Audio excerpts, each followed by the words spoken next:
Assalamualaikum warahmatullahi wabarakatuh. Selamat siang. Bersama saya Rifki Muslim, CGP Angkatan 10 Kabupaten Demak dari SMA Negeri 1 Meranggen. Saya guru PJOK. Di samping saya Ibu Nur Aliyah, guru bahasa Inggris, Ibu. Sebagai guru yang telah saya observasi dalam supervisi akademis. Dan di sebelah kiri saya ada Ibu yang luar biasa, Ibu Diah Arumsasi sebagai pengajar praktik pada pendidikan guru penggerak Angkatan 10. Selamat siang Ibu Diah Arumsasi. Selamat siang Pak Ya, Rifki. gimana kabarnya Ibu? Ya, baik, luar biasa.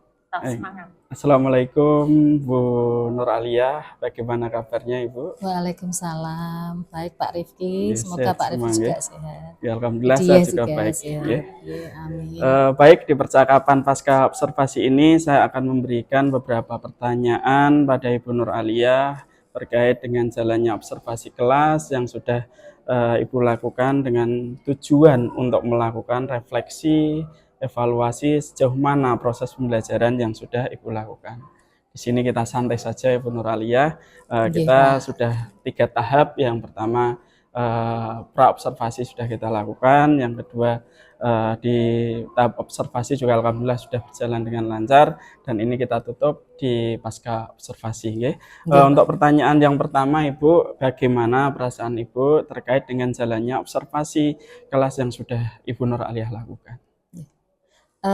Terima kasih Pak Rifki, saya merasa plong, alhamdulillah sudah terlaksana tahapan demi tahapan sehingga pelaksanaan observasi sudah melalui tahapan yang terakhir, yaitu tahapan pasca observasi. Merasa senang sekali Pak, banyak hal yang bisa saya dapat dari apa yang Pak Rifki aturke. Kemudian saya berterima kasih sekali atas pendampingan dari Pak Rifki, memberikan banyak arahan, motivasi, sehingga banyak hal yang bisa saya ambil sebagai refleksi saya untuk perbaikan ke depannya. Pak Rifki. Ya, terima kasih Bu Nur Aliyah. Yang saya lihat kemarin waktu observasi, apa yang dilakukan Bu Nur Aliyah sudah mencerminkan guru yang memberikan pembelajaran yang terpusat pada anak, sudah luar biasa. Mungkin di sini kita sama-sama belajar gitu ya Bu Nur Aliyah. Yang kedua Ibu, bisa diceritakan kembali Ibu, area pengembangan apa yang Ibu lakukan dalam kelas kemarin, kemudian langkah-langkah atau tahapan pembelajaran apa yang sudah Ibu lakukan di dalam kelas. Terima kasih Pak Rifki. Apa yang sudah saya laksanakan di dalam kelas dalam proses pembelajaran saya, ada beberapa area pengembangan yang saya kembangkan di situ, di mana ada 3 Pak yang saya kembangkan. Yang pertama adalah pengembangan dalam hal keterampilan mendengarkan atau istilahnya bahasa Inggris listening, di mana sebagai pengamatan saya menjadi seorang pendidik bahwa listening itu tidak mudah, bukan hal yang mudah bagi peserta didik kita karena konteksnya dalam berbahasa Inggris, sehingga pembelajaran listening itu merupakan sebuah kebiasaan atau habitual yang harus ditanamkan sejak dini sebetulnya. Lah, di sini saya mengambil momentum ini untuk anak-anak didik saya ajarkan bagaimana trik atau tips mendengarkan dengan baik sehingga peserta didik bisa mengidentifikasi, kemudian memahami apa yang mereka dengar. Minimal langkah awal yang mereka ambil adalah intinya mereka bisa sekedar catch information. Pertama itu dulu yang saya lakukan, sehingga saya berikan semacam pengamatan apakah mereka dari mendengarkan video atau mungkin listening yang diperdengarkan mereka bisa paham atau tidak, bisa saya amati di situ Pak. Kemudian pembiasaan listening itu saya hadirkan dalam setiap pembelajaran di awal, meskipun itu konteksnya hanya sekitar 10-15 menit. Karena apa? Karena listening itu pembiasaan yang sangat sulit. Ketika peserta didik tidak dibiasakan, mereka akan mendengar kemudian mental. Nah, sehingga untuk bisa paham bagaimana kalau tidak ada pembiasaan. Background mereka rata-rata ketika adanya asesmen awal itu, mereka belum pernah sama sekali atau bahkan asing, mendengar kata yang sederhana aja asing. Di sini peran saya sebagai seorang pendidik membimbing mereka, mengarahkan mereka, memotivasi serta memfasilitasi mereka. Sehingga memang ada beberapa penekanan-penekanan poin yang penting. Saya berikan semacam kayak drill pengulangan ketika selesai mendengarkan. Lah, di sini pengembangan saya benar-benar akan saya kembangkan lagi dengan beberapa tahapan-tahapan berikutnya. Kemudian tahapan yang kedua, Pak, selain mendengarkan, area pengembangan yang saya kembangkan di sini adalah di bagian kognitifnya. Di samping listening, kemudian mereka juga saya harapkan mampu memahami secara teoritikal apa toh teks naratif itu, baik dilihat dari segi definisinya, kemudian fungsi sosialnya, kemudian struktur teks dan ciri kebahasaan yang digunakan di dalam teks naratif itu apa saja. Saya hadirkan sebuah video pembelajaran, kemudian mereka saya minta untuk mengidentifikasinya dengan saya berikan pertanyaan-pertanyaan pemantik yang menggiring opini mereka ke dalam sebuah teori naratif teks.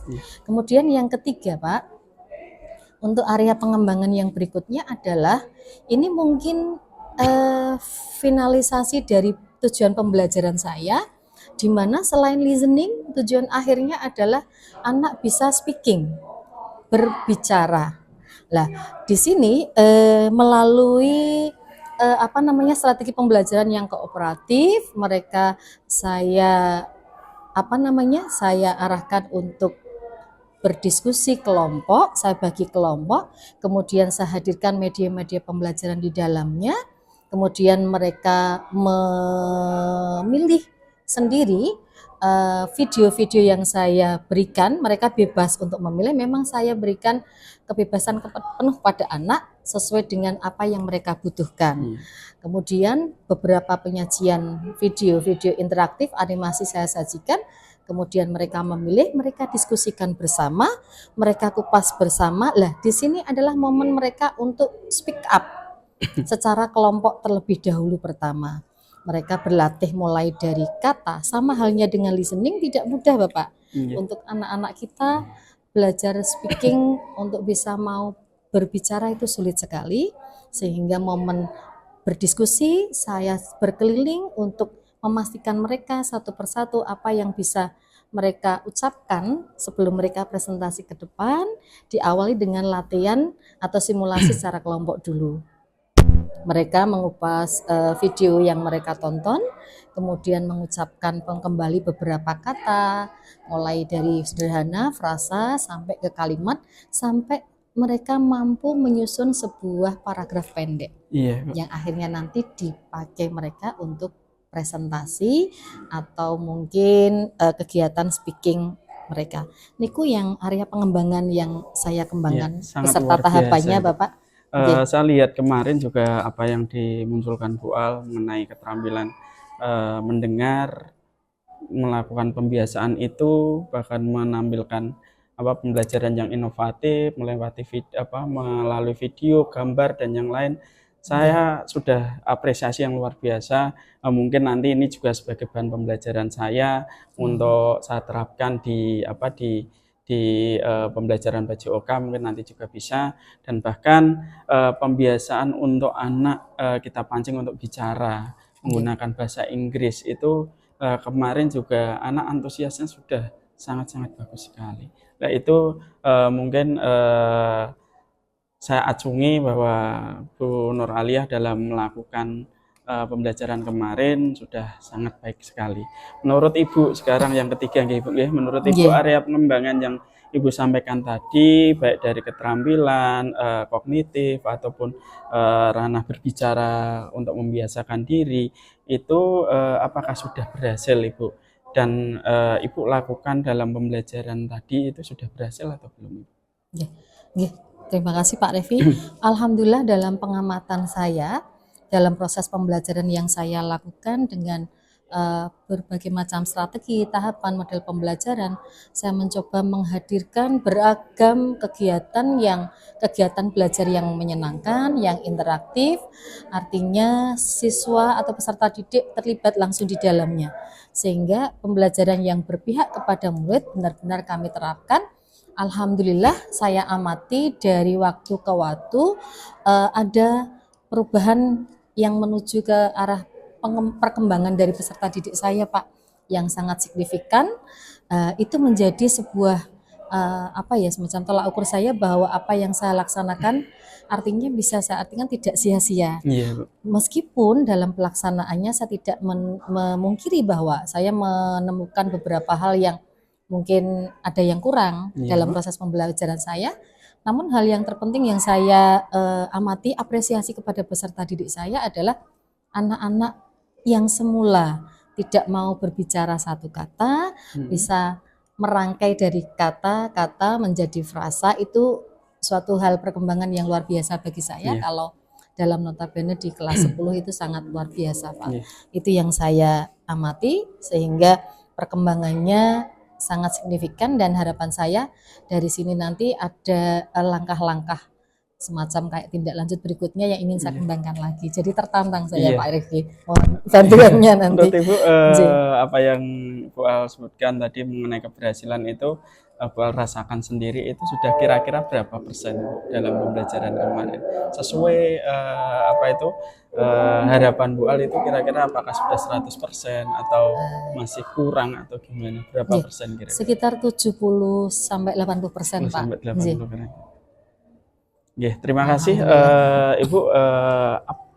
Dari Ibu tadi merasa itu masih ada sekitar 70 sampai 80% tingkat keberhasilan. Berarti masih ada sedikit yang masih merasa kita kok ada kekurangan di situ. Kekurangan apa, Bu Al, kira-kira yang Bu Al rasakan kemarin dalam melakukan pembelajaran itu? Saya merasa ada beberapa kekurangan. Di antara yang pertama adalah adanya siswa yang memang masih sangat kurang sekali dalam hal membaca, dalam hal berbicara. Bahkan ada siswa yang sama sekali tidak bisa membaca kata yang sederhana sekali, kata buk aja bok gitu. Sebagai contoh saja seperti itu. Perlu pendekatan personil yang lebih lagi. Lah biasanya yang saya lakukan di sini adalah ketika pembelajaran usai, saya masih ada waktu sekitar 5 sampai 10 menit. Saya adakan pendekatan kepada siswa tersebut secara person, kemudian saya ajarkan sendiri, saya berikan langkah-langkah pemecahan masalah, solusi. Secara formal kalau belajar di sekolah kan terkait dengan waktu, untuk mengejar ketertinggalannya, saya berikan semacam kayak treatment tersendiri yang tidak memberatkan dia. Berarti secara informal dia bisa belajar sendiri di rumah. Saya berikan arahan-arahan untuk, sebagai contoh misalnya, saya minta untuk selalu mendengarkan misalnya contoh film-film yang berbahasa Inggris, film barat. Meskipun tidak paham sama sekali, itu akan sangat membantu dia dalam langkah pertama listening sampai nanti ke speaking. Nah, lama-kelamaan berjalannya waktu, saya yakin saya merasakan beberapa siswa perkembangan yang luar biasa dari beberapa langkah yang saya berikan secara person tadi. Pendekatan semacam ini sangat bagus sudah saya praktekkan. Itu yang pertama, Pak. Kekurangan yang kedua dalam hal waktu. Waktu hal yang sangat penting, Pak. Kalau Bapak Ibu guru setiap kali harus mempersiapkan pembelajaran yang luar biasa, saya merasa sangat senang sebetulnya melaksanakannya, senang Pak Rifki, Bu Dia, senang sekali. Tetapi dalam mempersiapkan, merancang, kemudian mempersiapkan media-media dan lain sebagainya, itu kalau seandainya setiap saat ngajar akan luar biasa, mungkin akan menghasilkan anak-anak yang berkualitas. Namun mungkin terkendala waktu saja, Pak. Mungkin manajemen waktunya lebih bisa saya atur lagi, sehingga bisa cita-cita untuk mengimplementasikan pembelajaran yang berdiferensiasi, kemudian yang KSE berpusat pada siswa itu bisa saya laksanakan, bisa terlaksana dengan baik. Itu kendala waktunya di situ, Pak. Karena biasanya multitasking ya, banyak kegiatan yang lain Bapak Ibu tidak kita pungkiri, J.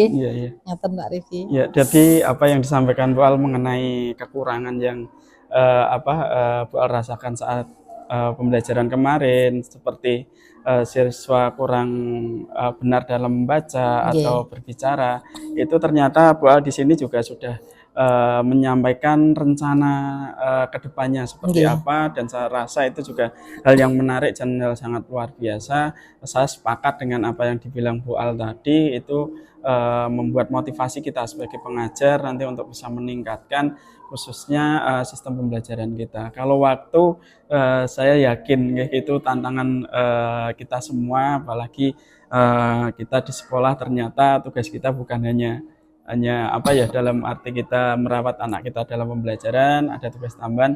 Itu saya yakin Bu Al di sini salah satu guru yang potensinya luar biasa, nanti pasti bisa mengatasi itu. Kira-kira Bu Al, apa yang disampaikan Bu Al tadi untuk rencana ke depan itu, kira-kira Bu Al dalam hal ini mau lakukan kapan, Bu Al? Rencana dari apa tahapan-tahapan yang saya laksanakan, kemudian saya bisa mendapatkan sesuatu dari proses pembelajaran yang saya lakukan, kemudian melalui tahapan observasi didampingi Pak Rifki, saya menemukan banyak hal di sini, sehingga rencana tindak lanjut ke depan sesuatu hal yang baik insya Allah akan saya segerakan, Pak. Amin, amin. Sehingga apa yang menjadi tujuan pembelajaran kita bisa tercapai dan memenuhi kebutuhan peserta didik kita bisa terpenuhi sesuai dengan kebutuhan mereka masing-masing. Itu cita-cita saya dan Bapak Ibu guru semua, saya rasa sama. Amin. Pak. Terima kasih Ibu. Kita sudah melakukan 3 tahap yang sangat luar biasa. Saya juga mohon maaf Ibu sudah banyak mengganggu aktivitas Bu Al selama hari-hari ini. Mungkin ini kita tahap belajar bersama. Saya juga ingin berkembang bersama guru-guru di sini. Saya yakin untuk Bu Al sudah sangat luar biasa dalam melakukan pembelajaran kemarin. Bahkan ada beberapa hal yang bisa memberi motivasi saya. Di situ nanti akan saya jadikan bahan pembelajaran saya untuk peningkatan saya pribadi. Dan saya sekali lagi mohon maaf Bu Al kalau ada salah kata. Terima kasih, dan mungkin ini selanjutnya saya serahkan kepada Ibu Diah Harumsasi sebagai pengajar praktek untuk memberikan umpan balik terkait jalannya pasca observasi yang sudah saya lakukan. Terima kasih Ibu. Ya, baik. Terima kasih untuk Pak Rifki dan Ibu Nur Aliyah yang sudah melakukan sistem dari observasi pelaksanaan, dan hari ini adalah paskanya. Saya sangat terapresiasi ya, menginspirasi sekali apa yang sudah dilakukan oleh dari Bu Nur Aliyah, juga dari pendampingan Pak Rifki. Tadi penjelasannya luar biasa, namun saya tidak akan banyak menambahkan, tetapi yang pertama adalah bahwa Pak Rifki di sini sudah melakukan proses coaching dengan menggunakan alur tirta, di mana dimulai dari tantangan yang dihadapi oleh Ibu Nur Aliyah, mengidentifikasi, kemudian sampai Bu Nur Aliyah menemukan rencana dan strategi baru yang akan dilaksanakan sebagai tindak lanjut berikutnya untuk mengatasi tantangan tersebut, plus sudah dibuat sebuah komitmen mengenai kapankah pelaksanaan dari proses perbaikan itu dilakukan sebagai bentuk dari tanggung jawab yang ada. Jadi alur tirta sudah terpenuhi dengan baik. Lalu yang kedua, Pak Rifki sudah melakukan coaching dengan efektif, karena di sini Pak Rifki tidak memunculkan konsultasi atau konseling sama sekali, tapi Pak Rifki hanya menggali dari apa yang dihadapi Bu Nur Aliyah, plus Bu Nur Aliyah sudah menemukan solusinya sendiri untuk mengatasi kendala yang ada ketika pembelajaran itu berlangsung. Luar biasa Pak Rifki, jadi semakin mantap, dan semua itu tetap memang karena latihan dan kebiasaan gitu ya. Dan yang ketiga, yang terakhir adalah dari pra dan pelaksanaan sampai dengan pasca observasi yang saya lihat dari Pak Rifki juga Bu Nur Aliyah ini, sama lihat bahwa di sini baik coachnya serta kuncinya dan kita sebagai guru ini berusaha memberikan yang terbaik kepada siswa untuk pembelajaran yang berpihak kepada siswa serta pembelajaran yang berkualitas.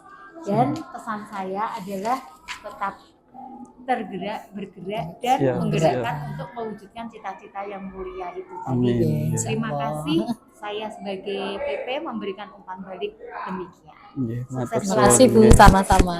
Sama.